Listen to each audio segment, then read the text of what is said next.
I kind of just wanted to start this off just by saying, like,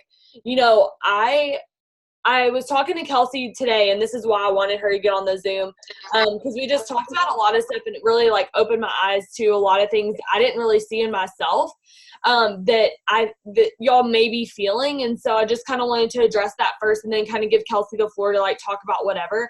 But so grab a pen and paper while I'm talking, because you're going to want to write down what she's saying. But so basically, I just don't ever want, like, y'all to feel like I'm not approachable because I can't relate to the struggles that you're going through. And I know that so many times, like, I probably haven't done a very good job of showing you that I do struggle with certain things, like time management, or, relationship issues, or whatever it may be that you're going through. Because I don't know why I do this, but I try to put on this, like, it's not even like a front. Like, it really is true that I'm, like, always like, okay, let's go. Like, we got this. We can do this. But I guess I don't want y'all to, like, look at me as, like, oh my gosh, like, she's, like, I don't even know, like, the purpose of it, because, like, it's fine if y'all see me mess up, but I guess I just want you to know that, like, I'm always going, and I don't want to ever bring anybody down by telling you my struggles.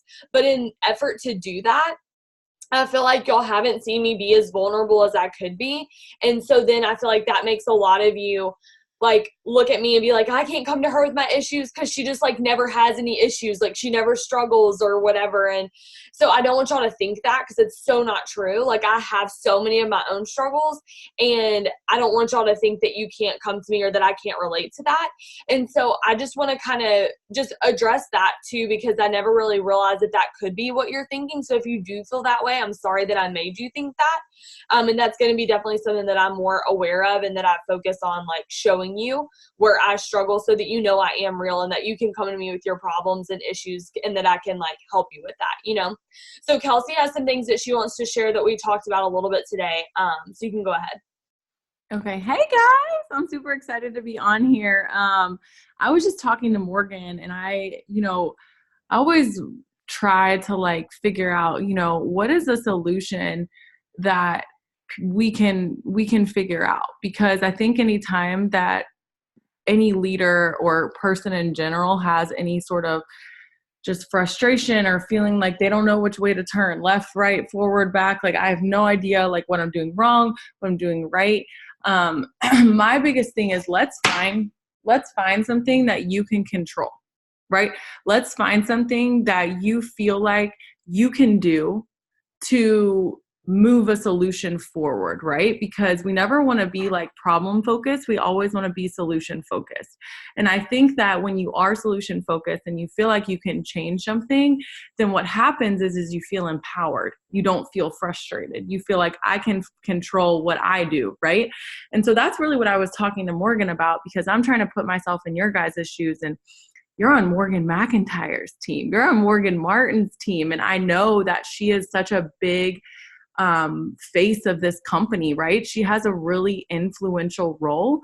And I've told her before, I'm like, you have to allow your team to step up, because right now they're under you. Okay. And these are the conversations that we're having. And I want to be very open with you guys, because I think it's important for you to know that Morgan struggles with these things too. And in knowing to how to let you guys have that space and that room to rise up, and just even acknowledging it and being like, hey, I recognize that this is how it can feel sometimes to you, but I never want it to feel that way, right? Because so many times, even me, before I even met Morgan, I was like, damn, all these people, like, love her. Like, oh my gosh, who is she? And, like, people, now the more influence you get, the more you promote, you're going to feel that too, you guys. And so the reason we're sharing that is because we want you to be aware that, like, with new levels come new devils, right? And with every step that you promote, you have to be aware of what your team could be feeling. And Craig Rochelle, if you guys don't listen to his podcast, you really need to. His name's Craig Rochelle, but he always says, a great leader gives people two things: permission to fail and room to rise up. And so some of those things that I was talking to Morgan about was just like, hey, like, she's a red and green personality, you guys. And so if you're dealing with red and greens, it's like, okay, I'm a machine. I'm just going to whip out these messages and I'm just going to do this and I'm just going to be in my thing and then keep going and keep going and keep going and expect that everybody else is doing that, right? But for you guys who aren't that, like I'm red and blue. And if things like aren't fun, like it's really hard for me to do them. Okay. Like I need like everything to be fun. Like you guys, I even have to play games with myself. Like, okay, send out these messages and you can go to Starbucks. Like seriously, like that is how my brain works because I just like things to be like always moving, which is a beautiful thing because that's how the business is, right? It's always moving and I can switch it up, but it also is different. Right. And I have people who are exactly like Morgan on my team. And they literally, when I call them, they're like, what do you want? Like, and not that Morgan's like that, but they're like, what do you, like, they don't need me to call them and talk to them. Like, because that's not the way their brain works. Like they're just do their stuff and get it done. And that's great. But then I have other people on my team that that they're like wanting to call and chit chat. But you guys, it's not a waste of time to do that. Okay. Like if you have girls that are on your team that want to call and yes, obviously you have to put like a limit on it, but if they just want to like talk to you as a friend, you guys, that is investing in people.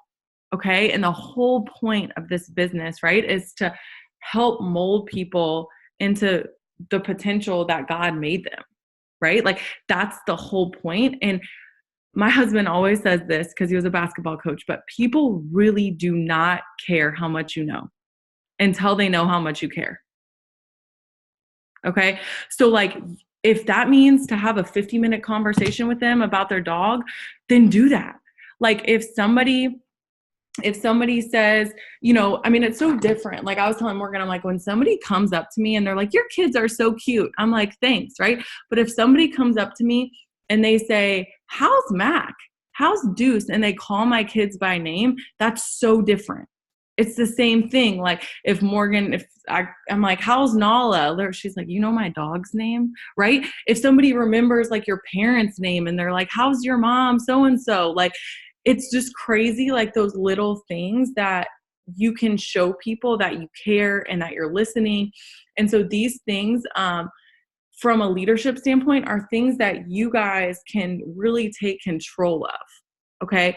And if you're wondering like, why is my team not working? Like I keep asking them to do things and it just seems like they don't care as much as me.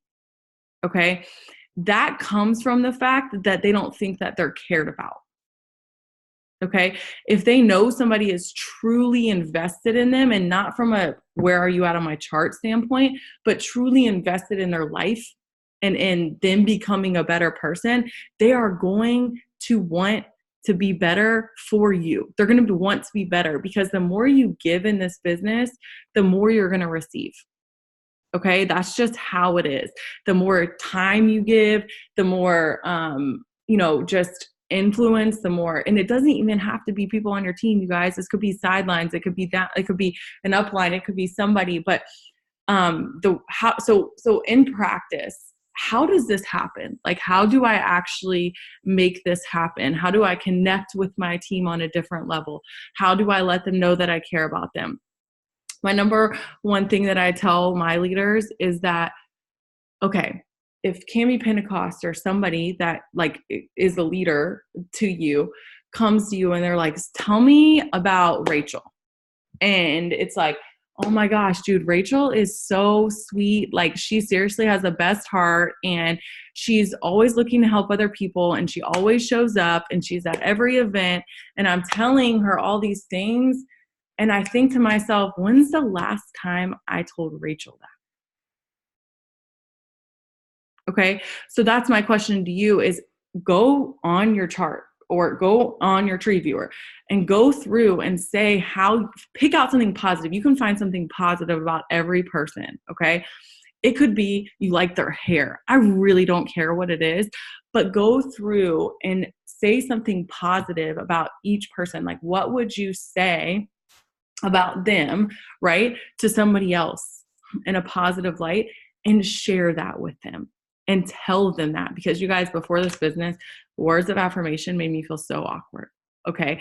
Anybody who would give me a compliment, I'd be like, oh, this is my sister's shirt. Like, I could not take a compliment. Like, it was so awkward. And I felt so weird. Like, I mean, I remember like telling Brian, like, yeah, I never want to be that couple that, like, this is like when we were dating. I never want to be that couple that just hangs up the phone and says, I love you, because that doesn't mean anything. Like, I would just say like things like that, but like, I didn't really mean them. Like, when it came to that, like, I want my husband to tell me he loves me every single day, right? So why aren't we loving on our team every single day? Like, why aren't we telling them what we know about them, what we love about them?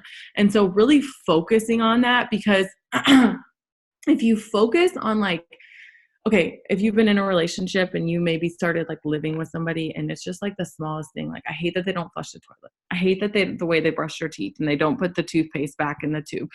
If you are telling your friends that and you're like, oh my gosh, this is so annoying, you are seriously going to notice that every single day.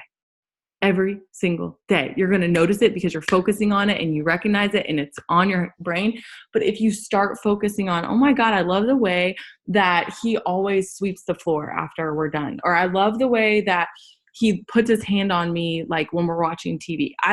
You're going to notice that every single time. So it's really what you're focusing on with your team. And here's something else I learned. People will always live up to your expectation of them. Okay? People will always live up to your expectation of them. And so I want you to check what your expectations of people have been, and I bet you they've lived up to them. Good and bad. Okay? And it's really like when you get to know people and you're like, oh my gosh, this person's a rock star. So guess what you subconsciously do? You pour into them. And you call them and you text them and you start placing there and you start doing that. And it's like a self-fulfilling prophecy, right? But why aren't we looking at everybody like that? And I know I always say it's like Usher's, like, you remind me, you get hurt one time and it's like, you remind me of that girl I used to know. And I get like really like, you just get gun shy because you don't want to get disappointed. You don't want to have the letdown of, oh my God, I think this person's going to be so awesome. And then it's like womp womp because they don't do anything because you really don't know them. Right. But once you get to know people, people will truly live up to those expectations. And so I get that. But wouldn't you rather run your business thinking that everybody's going to come into it and be your next rock star versus thinking everybody's going to come into it and suck and that you're always going to have to do this by yourself? So I know that I did that for a really long time. And part of it was just pride, if I'm being honest, because I started like being like, and I wasn't even trying to be prideful, you guys. And so really try to put your ego down when I'm saying this and recognize if this is you, because it's not an attack on you, but just recognize, like, if you think you're the hardest worker on your team, that's a pride thing. Okay. Because you're not pouring into your team. You should be one of the hardest workers, but you shouldn't be the hardest worker every single month. Okay. You should be the most loving person on your team. You should be the person who pours into your team the most, in my opinion. And that's just my opinion, but I think that when you're the hardest worker on your team every single month and that's all you want to be, you take all the fun out of it. You take all the fun out of it because you're constantly grinding. And it's like, I'm constantly grinding, but it's just you're in the same spot because nobody else is invested like you are.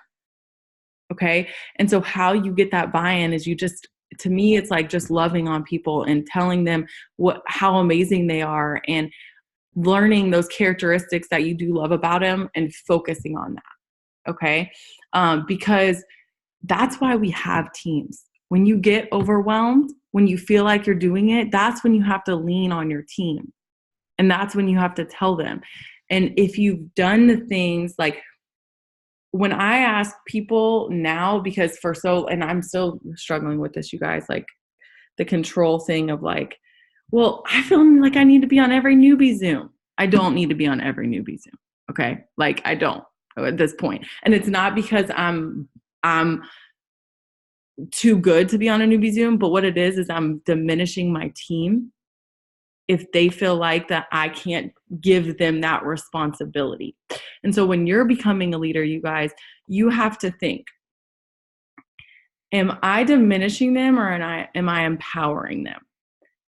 If you are delegating tasks, you're going to create followers, right? Hey, do this for me. Hey, do this for me. But if you're delegating responsibility, what do you build? Leaders. You build leaders if you delegate responsibility and you don't manage them. You don't say, okay, I need this newbie Zoom. Here's the exact thing I want you to say at this time. You just say, hey, do the newbie Zoom. You know what to do. Like, you know what a newbie needs to hear. Like, instead of being like, this is the, and if they ask, you can give them like some things that they can talk about. But you guys, at one point, and I'm just giving you guys examples because I know I wish I would have done this a little bit earlier. My husband, he tried to tell me for a long time, but I didn't listen. So, but if I would have done this like earlier, I think that I would have a lot more confident leaders. And so I encourage you guys, like, have rubies. You guys, if you guys are diamond, double, triple, you need to be having your own leadership chat. You need to be hosting your own Zooms.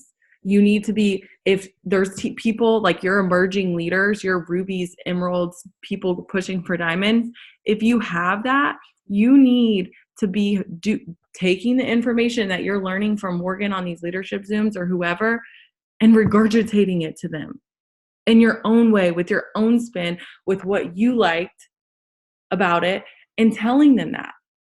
Because if you don't tell them, how are they going to know what you discussed on this? And then you're getting frustrated because they're not being leaders when you never told them how to be a leader. Right? You never explain that to them. And that's not, most people do not have that natural tendency. So I don't know. I just rambled for a long time. And so maybe I should ask you guys if you have questions or things of like, maybe there's a specific situation that you don't know how to handle, or maybe there's something like a topic that you want to create hypothetically, like if this, then what would you do? You know, do you guys, any of you have questions?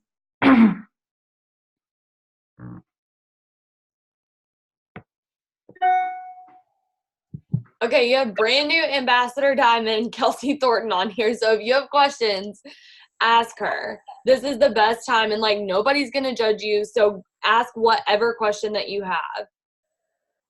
So I do have a question. So I know we were talking about like you being vulnerable, Morgan, and all of that. And so sometimes I can see how some of my girls might feel this way, and maybe I'm not portraying it the best. And I could see myself being this way as if I come to you with my problems, feeling like I don't want to be a burden to you, or that I, like, because you have such a big team, or because that, like, I don't know if anyone else maybe is feeling this way. Like, I just wouldn't want to, am I making sense? Yeah. So I think, and this is what I tell my team because people think the same thing. I mean, anytime you're like triple, pres, ambassador, like people are just like, you're such a big team. Like, I don't want to bother you. And here's the thing is like, I really respect that about those people because they, you know, they are aware and they're respectful of my time. So I appreciate that because I also have people who come to me and they ask me how much ThermoFit is. I'm like, okay, bro, go check the website. But I think that as long as people are coming to me and they're solution minded, I really don't care. And you have to think about it, Rachel, as when you go triple, when you go pres, when you go ambassador, that is the last thing you would want somebody to feel about you. But naturally, the longer you're in the business and the more you promote, the less relatable you become. And that's with anybody. Okay. Like if people don't talk to me, like, and I had this discussion with my girls, because I'm like, you guys, like, we need you guys to get involved more in the team page. And I'm like, not because I'm unwilling to do it, but because all they see is me. And to a new person, I am so like untouchable, right? That's the word like my girls use. It's like I'm so far away. And I remember feeling like that when I was like in Tiffany Hur's team page and Alyssa Bilyeu's team page. I'm like, who are these bloggers? Okay, like these people are untouchable. But I think that when you recognize that like, okay, I have to take some ownership in our team page. I have to take some ownership in telling my girls how amazing Morgan is and telling them how real and approachable and all of this stuff that she is. Because you guys, like when I get on a live video, this is what I look like. I'm a hot mess. Like I'm screaming at my kids sometimes. Like when people see me, I know that they know that I'm relatable, but until that happens and until that connection is formed, there's nothing I can do, right, to help me become more relatable. But what I will tell you, and I'm sure Morgan can attest to this, is as long as somebody's coming to me and they say, here's the issue, what can we do? Like not coming to bitch, not coming to complain, not coming to moan, but really coming and searching for a solution. I'll spend 2 hours on the phone with that person. And because I want to help them find that solution. And it's not that, I think that there's this like voodoo in our It Works world of once you hit diamond, you have to do it by yourself. And that is so far from the truth. I remember feeling that way. And you know, it was probably because Aaron had kind of like mentioned things like that. And I was like, oh God, like I should know this. I'm a diamond. Like I should be able to handle this. Like, but I really shot myself in the foot because even though I was a diamond, I'd never been double. Even though I was a double, I'd never been triple. Even though I was a triple, I'd never been prez. And so by the time I got to prez, I really didn't like have any of that pride left. And so the month I went ambassador, like I was like calling Aaron being like, okay, I need your help. Okay. I need your help. Okay. I need your help, because that pride was gone. And I realized like I'm every level. I don't care if I'm number one income earner in the company. I'm going to need help. Jesus had 12 disciples and he was Jesus. Okay. Like, so you can't be so prideful to think that like, that because Morgan, just like me, like that is our heart. Like we want to help people. And yes, part of that is on Morgan for not having that vulnerability. And that's what we talked about today, is just being able to open herself up. But guess what? Her being able to open herself up is also the same feeling that you're having. Is I don't want to be a burden to you guys. She's literally thinking the same thing. I don't want to be a burden to my team. I don't want to be complaining to my team. But my rule is this. If I'm being vulnerable with my team, I always have to be through it. Like have a light that I've seen that I'm coming to them with a solution, right? I'm not saying, oh my God, I'm going through this huge fight with Brian, right? But I'm saying, dude, I just had this really hard conversation with Brian, but this is what I realized from it. I need to do a better job balancing, right? Or I had this really tough conversation, or I'm feeling really weird. And I talked to Aaron and I really realized this is what it was, right? And there's always that deeper issue. And so that's kind of my rule, is if I'm going and for you guys too, because I'm sure Rachel, you probably are going to have some similar issue of, I don't know how to be vulnerable with my team without still wanting to be their leader and having some sort of, like, I want you to know that like I've worked for this, right? Like I want to set a good example for you. But I tell my team, like when I don't get my stuff done and I'm like, the grace that I give myself, I know that that's the grace that I'm giving other people. So if I'm super hard on myself, even I can say I'm not hard on them. I can say that and I can think that, but subconsciously I'm really hard on them. Like I'll say, it's fine. It's fine that you took 2 months off. But in my head, I'm like, it's not freaking fine. Like stop making excuses. It's going to take you 5 times as long to get back on the horse. Like, you know, but that's not what I want, but that's how my brain works. So I have to learn how to give myself more grace in order to extend more grace, because it starts with you, right? And how you do anything is going to be how you do everything. So if you're, if you're a loyal person in your marriage, you're going to be loyal in your business. If you're really hard on yourself, you're going to be really hard on other people. And it's not a bad thing, but you have, in any business, you have to learn how to give yourself grace. And I'm sure you guys have heard me say, it's like, I think TD Jake said it, but you're juggling all these balls in life, right? Like if you're like a wife, a student, a business owner, a mom, like whatever you have going on, you're going to drop a ball every day. You just can't let it be the same ball 2 days in a row. So that literally is what helps me like just survive, to be honest, because one day I was really stuck at being a mom, but I was really good at business and I was really good with my husband, right? But the next day I might have to only send out 50 messages instead of the 100 that I got out because I needed to spend that time with my family. Do I wish I could do everything every day? Yeah, I do. But I know that where I fall short, God comes in because my heart is right, because I give him that room, and because I am trying to keep that order right. Him, my husband, my kids, and then business. He never intended us to not have time for the things that he put in order for us. And so, I don't know, I'm going to get off my high horse, but hopefully that was helpful. Super helpful for me, at least, because we talked a lot today and it just like opened my eyes to a lot too. So hopefully y'all got something out of that and like just heard her heart. And I don't know, I just like love talking with you, and just I always take notes while I talk with you on the phone. I'm like, oh, that's a good quote. Oh my gosh. But okay, well, I will send the recording and everything, but we're going to hop on our other Zoom. Thank you again, Kelsey. That was You're welcome. And if you guys have questions, feel free to message me. I love leadership, so I could talk about it all day, every day. But I'm so proud of you guys. If you need anything, message me. Bye. Thank you. Bye.